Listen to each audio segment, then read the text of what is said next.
Welcome into the Home Field Advantage podcast with me, your host, Louie DiBiase of BLTDsports.com. Also joined by Vavel.com writer and analyst on 91.3 FM WBNY, Jordan Hansgen. Jordan, welcome to the show. Oh, I'm excited. Yeah, this is going to be fun. I had my coffee. I'm ready to go for this. we hit 18 holes before this, and oh yeah, beautiful golf outing. I didn't do too hot with the chips, but yeah, it was a good match out in Buffalo. And now we're sitting here in the studio. Yeah, we got it. Yeah, now we're back to business. So this is the second edition of the Home Field Advantage podcast. You can find us on Mixler, SoundCloud, and BLTDsports.com, where you can find my content and all the other writers doing all sports all the time. This is episode 2. We're going to be diving into as many football topics as we can because this is the time of year really where there's not a whole lot going on. So me and Jordan had a pre-podcast meeting trying to come up with some creative topics to at least have a little bit of fun. We ever. Yeah, just to have a little bit of fun with this. So the first thing we're going to kick off in, because I haven't done a podcast since the draft, and we were talking about, what I did was I went through Tom Condon, Sam Bradford's agent's interview, and I kind of went into it and kind of depicted what he was actually saying, because a lot of the time what he was saying, you kind of just read more into it, and I just had a huge problem with the entire Sam Bradford situation. So since then, obviously the Eagles made the move up to number 2 to get Carson Wentz. Say what you will about that, but it's clear that they don't see Bradford as the future anymore. And basically just what he has returned to camp. He met with the media yesterday. He said all the right things. You know, if Carson Wentz needs help, he's going to help him. But I still have a problem with I don't think it's more of Bradford, because I understand where he's coming from to an extent. I feel like he did sign the contract and he should, he's kind of made a huge distraction for the Eagles. But I have more of a problem with Philadelphia just letting him walk in. And we're going to get Jordan's thoughts in a second about the whole situation too.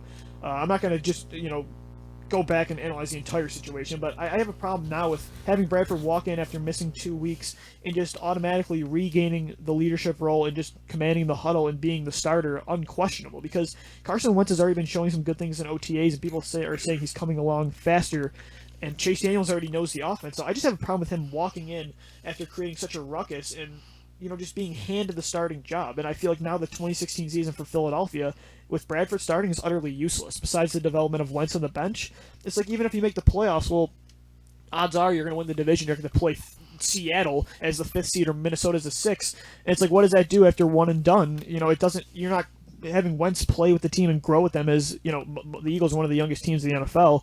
It kind of just is, we're setting us back a year just so Bradford can put on a showcase for other teams and make money. He's kind of using the Eagles as a platform, and that's the problem I have with it, is just more of what it's doing for the Eagles. It's helping Bradford way more than it's helping Philadelphia.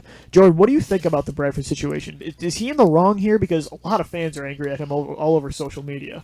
Yeah, I wouldn't say he's necessarily in the wrong. I think he did exactly what you would try to do if you were Sam Bradford in the case. Right. He knows that he's going to be done in Philly in 24 months at the latest. Yeah, unless he were to miraculously somehow bring him to the NFC title game. 12 to 24 months, and he's gone. And he knows that for Sam Bradford, that's bad. That the team has very little faith in him.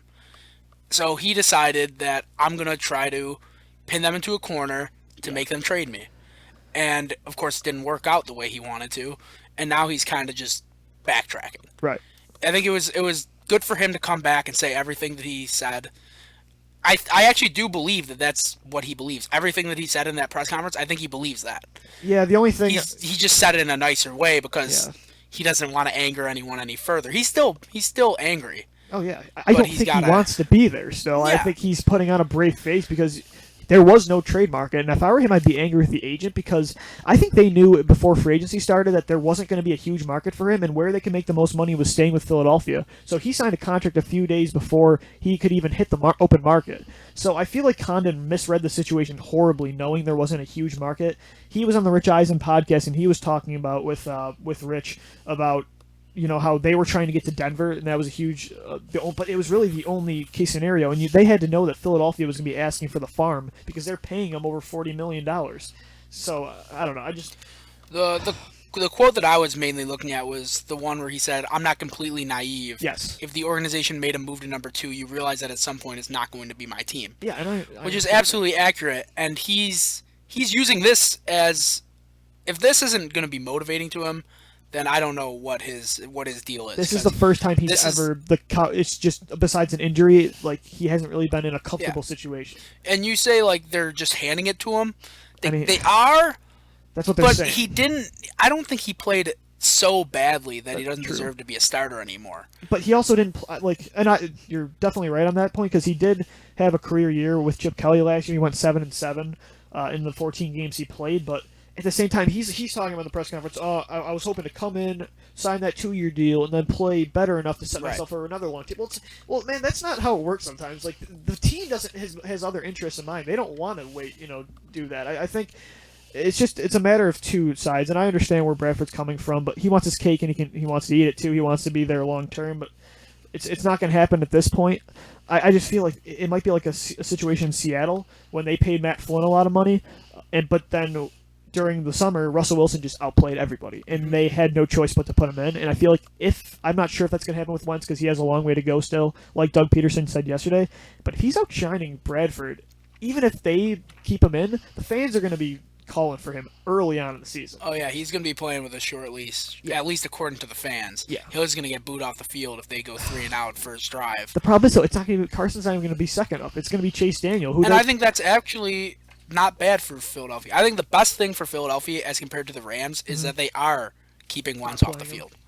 Right. He's going to need more time. He hasn't really been in. I mean, he was in FCS championship games, and he was on a very solid team there. Yeah, dominating the dynasty actually. They won 5 straight national championships. I think he won 2 of them as a starter and 3 as a backup. But what I'm saying is that he is going to need even more time.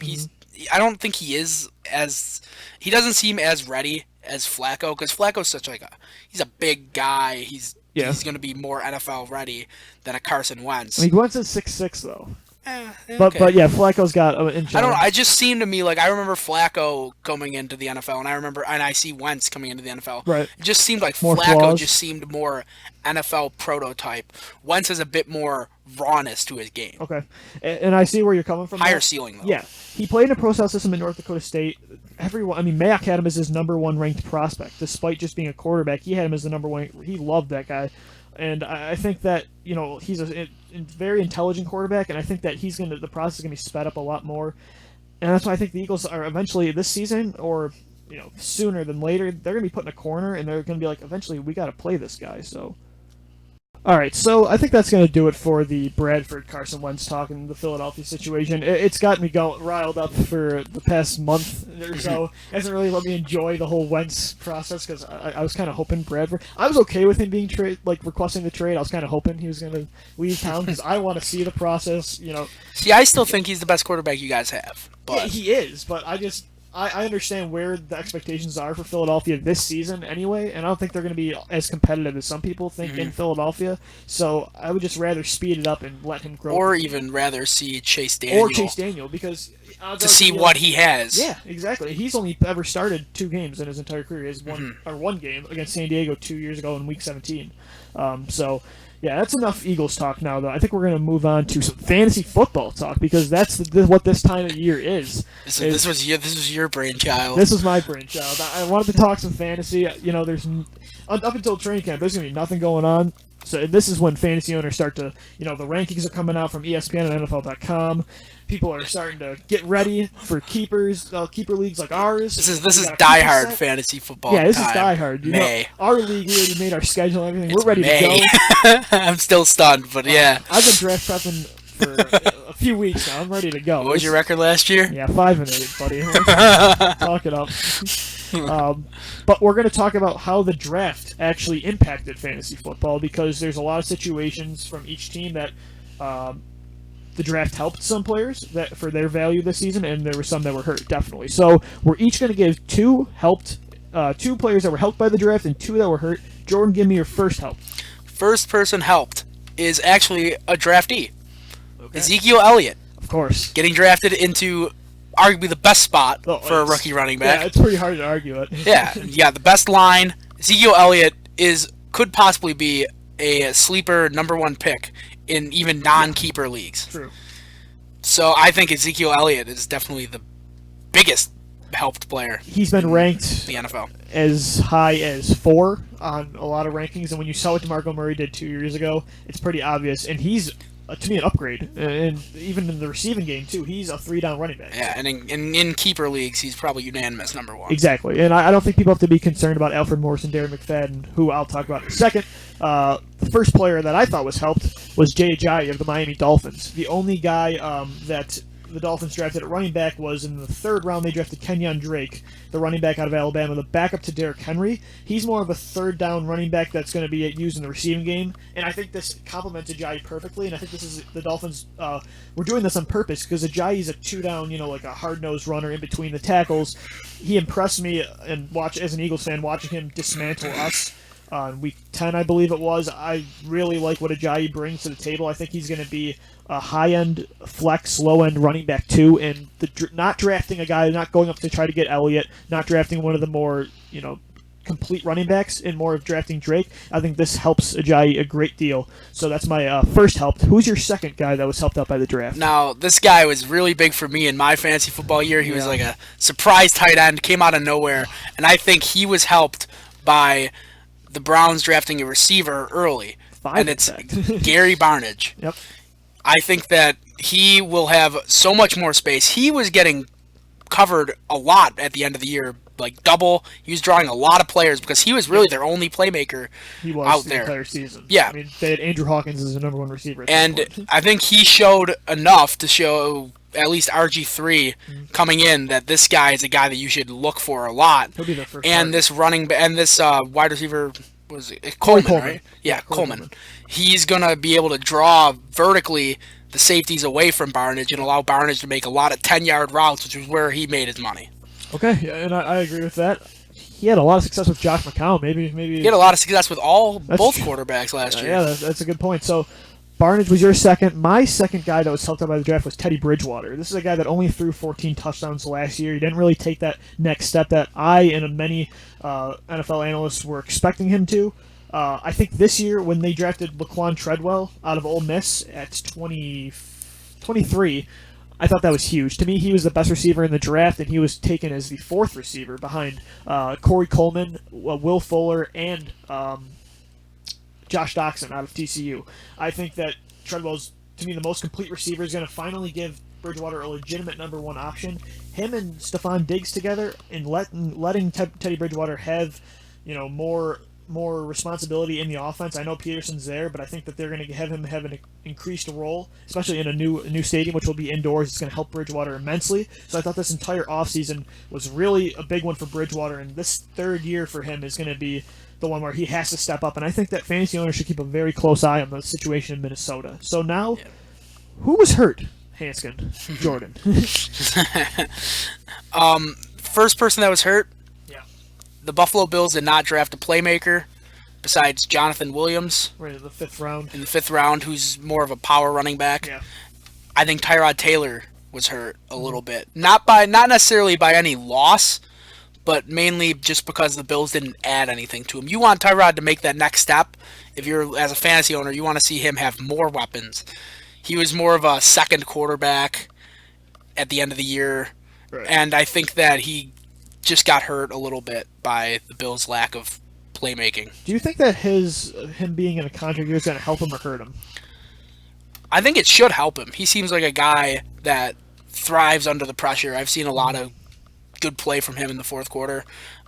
I think that he'll play better in the contract year. Okay, I agree with you there. Hurt, I'm going to say every Cowboys running back that's not Ezekiel Elliott. If I'm Alfred Morris, I'm livid at this point. I mean, I'd be like, is there a way that you could trade me back to Washington?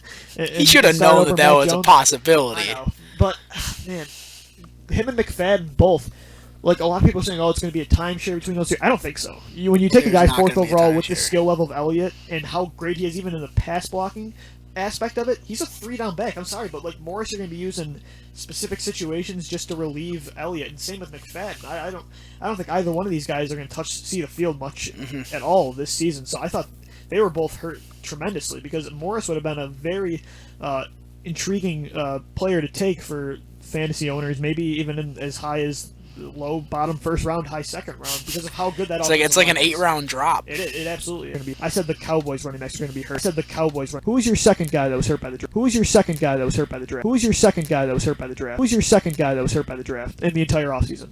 Yeah, this one is pretty easy, at least for the first 4 weeks, and that's every Patriots player. Like, it's just true. You take the best quarterback in football history, and you just take him off a roster for 4 weeks. It's going to hurt every single player on that offense. 100%, yep. And Jimmy Garoppolo is definitely a downgrade from number 12, Tom Brady. So another guy that was hurt for me was C.J. Anderson.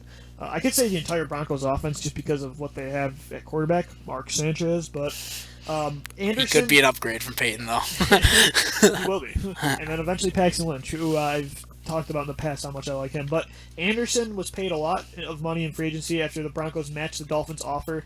The Broncos could have just placed a second-round tender on him and would have saved a lot of money, but they didn't. And I think that Anderson is actually hurt, though, because they drafted Devontae Booker in the 5th round, running back out of Utah, who, to me, was the second-best running back in this draft behind Elliott. He's a complete back, 3-down guy, kind of like Elliott, just not as explosive. I think eventually, late on, probably through the midway point, you're going to see that Booker is the most effective running back. So I would say target Booker. It definitely is a handcuff because I think Anderson's going to be hurt. He really wasn't that productive. You had him in fantasy last year. He wasn't productive, struggled. Except for maybe the last part of the season. Mm-hmm. He had that one big game against New England. Exactly. But do you think the fact that they pay him more will get him more carries? He will get more carries to start.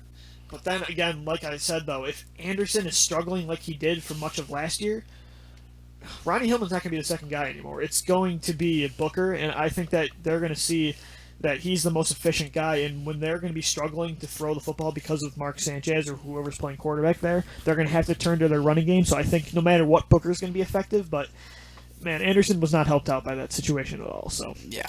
That is going to be a wrap for our fantasy football talk here on the Home Field Advantage podcast. We're moving on to the all-under-25 team. We're going to be talking today only offense, and then next week on the 3rd episode, we're going to be doing defense. So let's start it off. We both selected teams. Everyone's got to be under 25, as the title expresses. Jordan, give me your quarterback. We could have repeats, right? Yes, we can. Absolutely. Okay. Yes. Yeah, so my quarterback is the quarterback that I think made the biggest strides as a young quarterback, and that's Blake Bortles, Jacksonville Jaguars. I think him, coupled with his receivers, gives him a lot of weapons to use, and he definitely utilized all of them. Yep, he did. Both receivers had over 1,000 yards last year and double-digit touchdowns. He also is Julius Thomas. I agree with you. I have Bortles as my quarterback as well. Plus, they have Chris Ivory and TJ Yeldon in the backfield, which is only going to help him even more this year, because as long as they're both, injury-prone, I would say, but no matter what, I think one of them is going to be healthy and help out that running game and that offense. So, running back, who do you got? I got Todd Gurley of St. Louis Rams. This one is interesting because there's a lot of good young running backs. Most of the star running backs in the league are under 25 because guys just keep recycling through in the draft. I just think Gurley is the perfect blend of power. He's got some wheels, even though he's pretty big. And I think that offense totally relied on him. And I think now with their rookie quarterback, they're going to rely on him even more. Yep. And Todd Gurley's going to have another fantastic season for St. Louis. Okay, Los Angeles now. Yes, yep. I always catch myself. Everyone's going to do that for the entire. Always catch myself. Take time to change that, but I have Le'Veon Bell, the Steelers guy. If he can just stay healthy, to me he's the best running back in the entire NFL. His receiving game, he reminds me a lot of a young LeSean McCoy. I mean, just the way he's make quick more cuts. Powerful than LeSean McCoy. Yeah, he's even better, and he's relied on so heavily. I think that just the combination of everything he has, he's just so patient, waiting for holes to open up, and you just see all the elite traits in him. So I have Le'Veon Bell as my running back. Who are your two receivers, and then I'll give my two. Okay, my two receivers are Odell Beckham Jr. on one hand, and then on the other side, DeAndre Hopkins. You have those two together, that would be amazing. But really, they're just two of the most prolific players in the league. Yep. Let alone receivers. I think that it's a no-brainer to pick either of those two. I know there's a lot of other good young receivers. You got Watkins, you got others. I'm not going to spoil it all for you. Let's have you go. I got Odell Beckham as well. I agree with you. He's an elite guy. I think a lot of people were kind of skeptical, like, oh, he really just had the one big catch the year before. No, he's an elite receiver. He's top 5 in the league, and he's going to continue that in his 3rd year. But the other guy I have, and I like the Hopkins pick, and I think with Osweiler in there at quarterback, it's going to help him even more. But I like Allen Robinson. I think that this guy, you can just throw the ball to him. He's going to go get it, and Man, him the and guy Bortles, that made Hackenberg probably get picked second. in his freshman year, he made Hackenberg some money, I think, definitely. But I think Robinson is just, he's so complete as a receiver, and as long as he can stay healthy, this guy is an absolute stud. He, to me, reminds me of Calvin Johnson, as only younger. So I think that Robinson's going to continue to grow, and the chemistry with Bortles he has, it's scary how that offense could develop. So I got Allen Robinson. Tight end, I think we were both in agreement here. I think we were too. I think that we were Nobody struggling knows because we were finding a lot of 26-year-old tight ends. We're looking at Zach Ertz, Tyler Eifert, Ladarius Green, Jordan Reed. We even looked at Gary Barnett, but that dude's 31. He came out of nowhere. I think we both agree that Eric Ebron is the best tight end that's under 25. Which is just surprising because he hasn't fulfilled all the potential that everyone thought he had. Exactly at 10, I think. Detroit. Yep. Because they seem to miss on Pettigrew, and then they're going with Ebron to fill that spot. They were a lot of tight ends. Yeah, I think their offense does not help tight ends very much. And they lost Calvin Johnson, so they're going to rely on Ebron even more. So I think this is an easy one. Because there just hasn't been a lot of good young tight ends that have come into the league lately that are under 25 at least. So Ebron, I think, is a clear option here. Offensive line, this one's interesting. Who do you got at left tackle? I have David Bakhtiari from Green Bay. I have Laramie Tunsil. Interesting. Yes. That's an interesting pick. He was the bona fide number one prospect. He wasn't even the first tackle picked off the board. No, he wasn't. But Baltimore for other reasons. Baltimore the picture of him smoking with the mask, the bong mask or whatever, if that didn't come out, they would have took him. At the least, I think if the Titans didn't move out of one, there's a lot of scenarios that could have helped or hurt him, but to me, I thought he was going first overall throughout the entire draft process, except for like a week before when the Rams and Eagles made moves to go to 1-2. I think Tunsil is the best tackle prospect to come out of the draft since Tyron Smith. I really do, and I think that he's going to be a stud for the Dolphins as long as he stays out of trouble off the field. So I have Tunsil. Who do you got at left guard? I have Zach Martin from Dallas. I think it's an easy decision. Same here. He's hands down. Arguably, I think he is the best guard in football right now. I would say so too. And he's just one of the main reasons. They even had success with Darren McFadden, who's really never had much success in the NFL. And Zach Martin being the left side guard, big power run guard, he's one of the main reasons why their run game is so strong. And the guy can play tackle too. I have him as well at left guard. He played tackle for most of his career at Notre Dame. So I think that Zach Martin's an easy pick here. At center, who do you got? I'm sticking with the Cowboys. Yeah, Travis Frederick. I think we're in agreement here. Yeah, Travis Frederick. We're not seeing really a trend here. We're seeing a trend here. Yeah. I mean, Frederick. This line is so good. It's because of these two young. I mean, obviously you got Tyron Smith, but these two are the backbones of the offensive line. And Frederick has just been incredible throughout his 4-year career in Dallas. So, right guard. This one I'm going actually to Cleveland. Ooh. Their first spot on this U25 team, and that's Joel Bitonio. Okay. I think he had a great year for Cleveland. I think that their Cleveland has a lot of problems, but right guard's not one of them. Got 99 problems, but right guard ain't one. I got Chance Warmack from the Tennessee Titans. He's just under 25. He's about to turn 26, but I got it in time. So Warmack is just a mauler. He's a guy incredible in the running game. Right, let's get a rules decision here. Is it under 25 or 25 and under? He's 25. 25 and under then. So the title is 25 and under. It's not under 20. That's close. What do we name it? All under 25. Ooh. We'll give it to you. I'll give it to you. It's guard. Right tackle. Who do you got? I got Taylor Lewin from Tennessee. Yeah, I think we can move on from offensive line now. But that's our U25 team. Next week we're going to do defense, so stay tuned for that. But now we're going to move on to something, another fun little game we got here. Best positional groups for each team offensively. Well, no, like who's got the best quarterbacks, who's got the best running backs, and we'll go through the entire every position. Let's see, what do we got that's different? We have edge rushers, linebackers, so we're doing inside linebackers and edge rushers. We separated that. We have defensive tackles, corners, and safeties, as well as our offense. So, who has the best quarterback group in the NFL? And this is different because some of the time we're picking based on just pure star power, like they got Rodgers, they got Brady, Cam. But then you can also look at it the way they have more depth. So who do you have at quarterback? Well, I think quarterback, Quarterback is a starter-driven position. True. There is not much change if you can have it that way. And I have New England. Okay. I think Tom Brady is so good. He's the best quarterback in NFL history. Yep.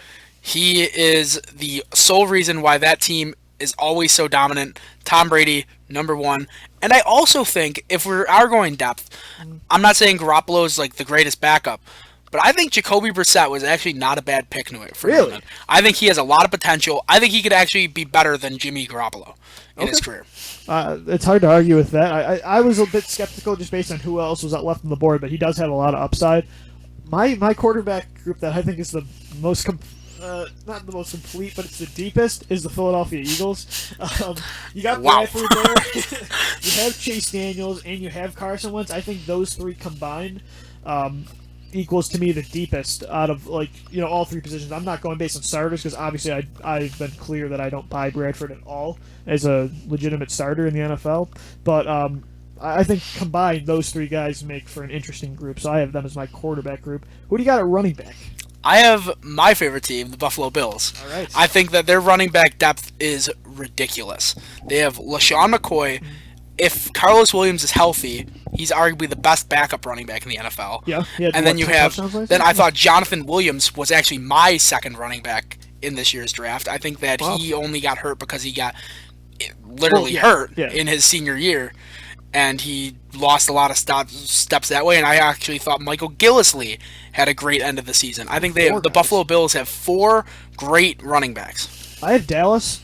The Bills were the number 1 team rushing in the NFL last year, but I feel like now that the Cowboys have Ezekiel Elliott there, I think they're going to have the best core of guys. Alfred Morris has been a consistent starter for Washington over the past 3 years, and now in Dallas behind that offensive line. If he gets opportunities, I think he'll thrive.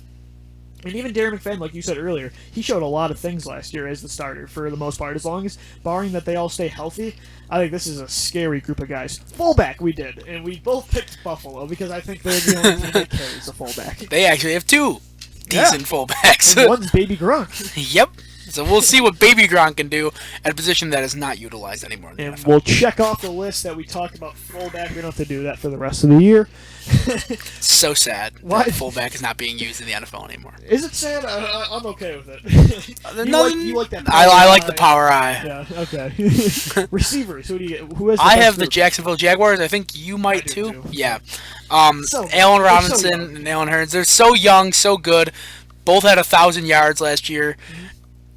With Blake Bortles, who is still learning the position, still getting better and better. Yep. So I think Jacksonville is an easy pick for wide receiver. I agree, and man, they drafted Marquise Lee in the 2nd round that same year. Like, they got Allen Robinson in the 3rd round, and then they got Allen Hurns as an undrafted rookie. But if Marquise Lee can stay healthy, too, they have a legitimate threat in the slot, too. I think he was a guy coming out of USC that a lot of people were like, well, if he was in the draft the year before, he would have been the top receiver taken. So if they can get anything out of Lee, too, this is the deepest receiving group in the NFL. Tight end. I think this is an easy decision for Patriots. New England Patriots. Absolutely. Rob Gronkowski, Martellus Bennett. Yeah, they traded for Bennett. Two easily their starters on.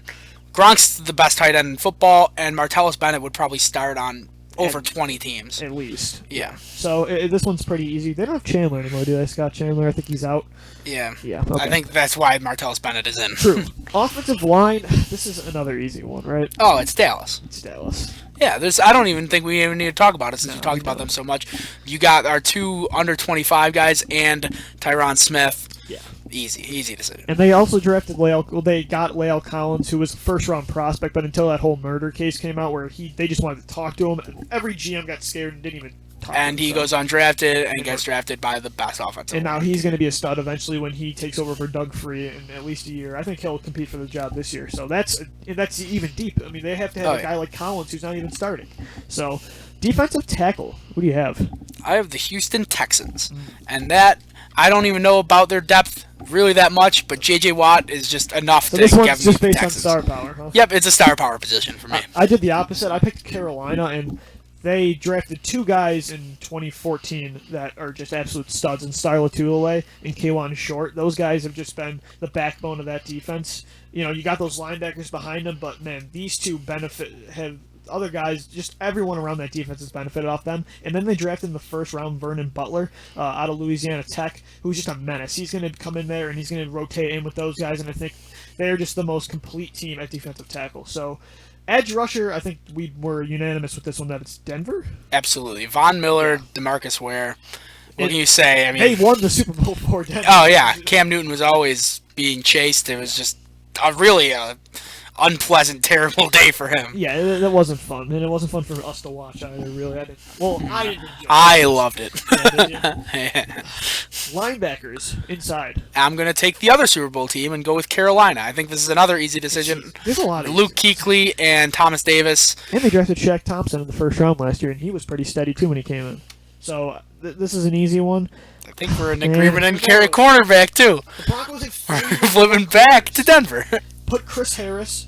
Yeah, man. Those two defenses. But put Chris Harris, put Bradley Roby, put Aqib Talib on any other team, and there's probably at least like 28 teams. They're the number one corners. You gonna break this narrative, or are we gonna just say that this is proof that defense wins championships? It is. Well, defenses win championships, but most of the time you gotta have a quarterback. I mean, too. you said Carolina for defensive tackle, Denver, Carolina, Denver. Yeah, the only one I have a different position at is safety, and that's questionable. I just did it. And who'd you pick at safety? Philadelphia. Weird. You can go Seattle and pick Kane Chancellor and Earl Thomas. That's what I'm doing. Dynamite. Okay, so there's Jordan's pick, but Malcolm Jenkins last year was the best player on the Philadelphia Eagles. He led the team in tackles. What's that saying, though? He was a stud. He played at safety. He played in the slot. The guy is just... He was dominant against the run, and then when you bring in a guy like Rodney McLeod, who also led the team in tackles for the Rams, I think that it's a great combination at safety. There's got a lot of youth to it because neither guy is, at least, I think Jenkins is 28, so he's still young too, despite being in the league for quite some time. And I think that that's a great group. And to me, they got an absolute steal in the 7th round of Jalen Mills out of LSU. So I think that group of guys, I think, is going to be, to me, one of the best in the league, if not the best. So you got Seattle? Yeah, I think it's hard not to. It's really easy decision for me to pick those two guys. Yeah. They're hard hitting, they're playmakers, they do everything. They actually allow the cornerbacks to not have to do as much as most other teams have their cornerbacks do. That's true. And I think we got all our topics done in a pretty good amount of time. So next week when we come back, we'll preview some other cool stuff for you. We're going to have to finish off those U25 Yeah, we're going to teams. talk about the all-under-25 team. Maybe we'll get some more fantasy talk in there. Hopefully something happens in the NFL. They got to give us some news items because, even when I'm going to the NFL website right now, I mean, there's not much of anything. They're kind of doing the same thing we're doing right now. Yeah. Kind of making just... I'm glad we successfully avoided the Shaq Lawson and Sammy Watkins. Oh, you brought it to it, though. The Dark Monday of the Buffalo Bills. Well, now that you brought it up, you got to talk about it. Fine, let's go for it. Do you have a problem with Shaq Lawson with the Bills? When they were Drafting so adamant that he did not need the surgery, and Doug Whaley came out and said how wrong Adam Schefter was. Like, do you have a problem with them and having them taking Shaq Lawson now? Like, if you could go back, would you redo it or not? I absolutely do not have a problem with what happened with that. Okay. I think that they knew that his shoulder was weak, but this seems like an injury that you can recover from pretty easily. Right. And I think that he'll be back. I think the most important thing for Shaq Lawson, considering that he is a rookie, if you're relying that much on a defensive end to change your season, that's your franchise is not in a good state. Right. And Shaq Lawson's only goal right now should be to get healthy. And I think it's really unfair to criticize the GM for the fact that a player re-aggravated an injury. That's true. And I don't have a problem with it either because if they weren't going to take Shaq Lawson, they probably would just took Reggie Ragland. Yeah. And they got him anyway in the second round. I think they drafted... I thought this was actually the best draft the Bills have had in years. That's the thing. Whaley gets so much hate because of that. Like, I was listening to the Around the NFL podcast, which is a national one, and whenever you listen to the national media, it's not as accurate as some of the local They're just guys. spread so thin. Yeah, they kind of just read. They're like, and I quote. They said, Doug Whaley is one of the few guys that had a first-round bust at quarterback and has managed to keep his job. Well, look at the reasons why. Look at his drafts. Last season, they didn't have a first-round pick, but yet you still got Ronald Darby. You got John Miller. Am I missing any? Yeah, you got Carlos Williams, who had 10 touchdowns last year. He's a stud. The thing that he drafts well every single season, besides the one pick. And also the thing that Whaley did, though, is that he successfully kind of masked that problem, right, and actually sort of fixed it with another cheap option in picking up Tyrod Taylor, which is brilliant. He took a chance on a guy that seems to have worked out thus far. 20 touchdowns, 6 interceptions in essentially his rookie starting quarterback year. It's just tough to sometimes buy with the national media. The one that I am more concerned about, and this trade is looking worse and worse, and a lot of fans criticize that trade, was Sammy Watkins. Okay, I do like Sammy Watkins. Yeah, of course. Of course. I mean, could potentially still be the best receiver in that class if he can have the chance to catch up to Odell Beckham Jr. Right. But the fact that Odell Beckham Jr. and Mike Evans and all those guys have been so good, it looks bad trading up for Sammy Watkins, and considering that he seems to get injured every single year. All the time, Sammy Watkins is always dealing with some problem. It's always an aggravating injury or something like that. And it's just very concerning as a fan that you may have traded that first-round pick from last year that could have helped your defense, and you could have saw your defense falling apart faster and addressed that sooner. But instead you lost that pick, and now it's looking when was Sammy Watkins going to finally be healthy and play a full season? Yeah, I mean, that's true, but again, it's just hard to deny that talent. And when you go back, hindsight's 20/20, you can be like, oh, well, people say now you could have sat there at 10 or 12. Odell Beckham Jr. would have been on the board at where the Bills were. He would have been, and you could say they could have sat there and took him, but and I remember this specifically because I was super into that draft in 2014. It was clear that Watkins was the best receiver, and most people thought it was, but they should have known that the receiver depth was there. It was. Like that's the scouting department's job to make sure that you don't overtrade for a position that is deep in the draft. I think everyone knew the wide receiver position was deep in the draft. I just think they thought because the Bills had Sammy Watkins number 1 on their board. Which is understandable that they made the move to get the number 1 player on their board when they were able to. The problem is, I don't think that he should have been number 1 on the board. Okay. I think that there were other players that could have been better than Sammy Watkins. I think that there were receivers that could have at least been close enough to take it your own spot and not use a first next year. Yeah, I mean, Mike Evans was there at the time, Odell Beckham. I remember, honestly, though, Daniel Jeremiah of NFL.com, he was saying he liked Jarvis Landry of LSU better than Odell Beckham, who were both teammates together at LSU. So it's hard to judge because people thought Watkins was so apart, but I see your point there. They could have sat there, they could have saved the first-round pick, which would have been a huge move. And again, like I said, everyone thought there was depth. Everyone knew there was depth except Cleveland, who needed a receiver badly, but they're the team that moved back and ended up not taking anyone. Justin Gilbert. That's pretty self-explanatory what that's been all about. The only real thing that's going on in the NFL right now, besides OTAs, that's gaining some steam, is on NFL Network the top 100 list, and that's just that list has been pathetic. I just think the idea of that list is just silly. Where the players are picking, how do you compare a quarterback to a cornerback? I just don't understand how Andrew Luck could be a lesser. Yeah, I don't understand how Andrew Luck could be worse than a corner. I just think the list, it's really just something the NFL can do in the offseason. They probably like it. I don't take any of the top 100 list into account. If I see a Buffalo Bill, I'm like, good for him. But Andrew Luck was that's 92, it. And Jaguars linebacker Telvin Smith was 86. Yeah, how do you compare that? One guy is the entire franchise. The one that I am interested, though, is that they had Alex Smith higher than Andrew Luck. They also had Kirk Cousins ahead of both of them. That's interesting. Oh, no, I'm sorry. Alex Smith went 84, Kirk Cousins was 85. So it doesn't make any sense, but they probably like it more that there is no... they like that there is controversy with it because it gives them something to talk about. It gives them something to talk about in a time where there isn't much to say. But I don't like just... I'm sorry, I know it's hear now what you've heard what the analysts have to say, hear now what the players think. It's I don't care what the players think because players are 24/7 throughout the entire year focusing on their own team and practicing every single day and then getting ready for games. They're not paying attention to what other teams are doing. You hear them say it with the stupid narratives in the press conferences all the time. So you would rather have it be analysts, though? I'm sorry, I don't trust what the players think at all. A lot of the time, Odell Beckham's gonna be buddy with Jarvis Landry, so he's he's a top 10 guy. The narrative spewing players. Come on, I don't don't believe that, and this is why sometimes, and this is kind of controversial, but I don't like players being analysts.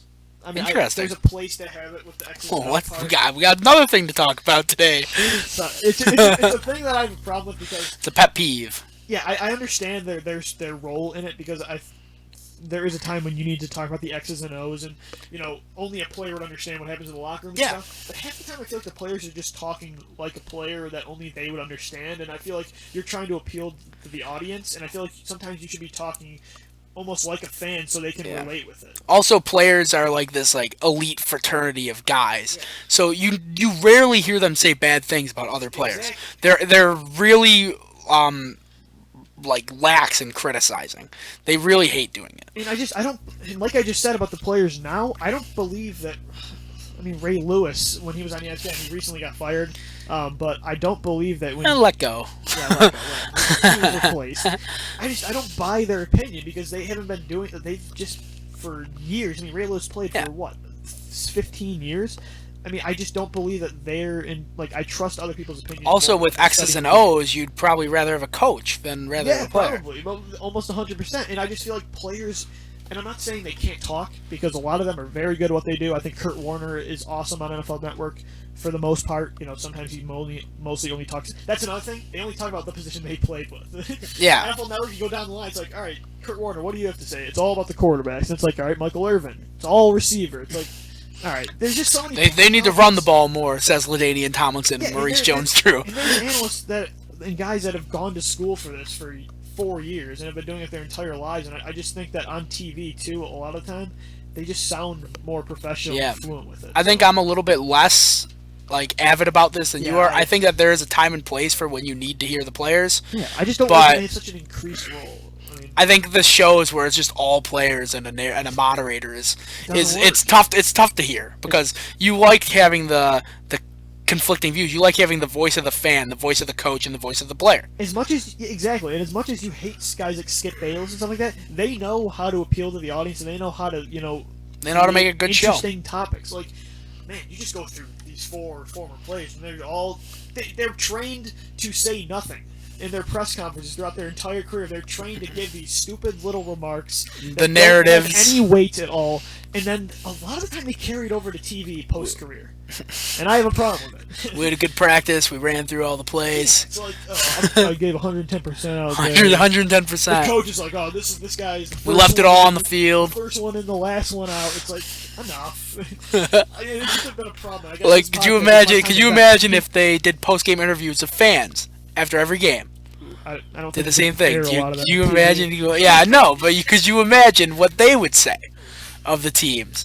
A guy that watches a guy that is an avid fan that knows a decent amount of X's and O's to get by. Yeah. Mainly, I don't know, us. You played the game for a little bit. Oh yeah, I think I know a little bit more X's and O's than a lot of people do, but you played football up until high school. I mean, so yeah. People gotta give fans a little bit more credit. They ran my intramural offense.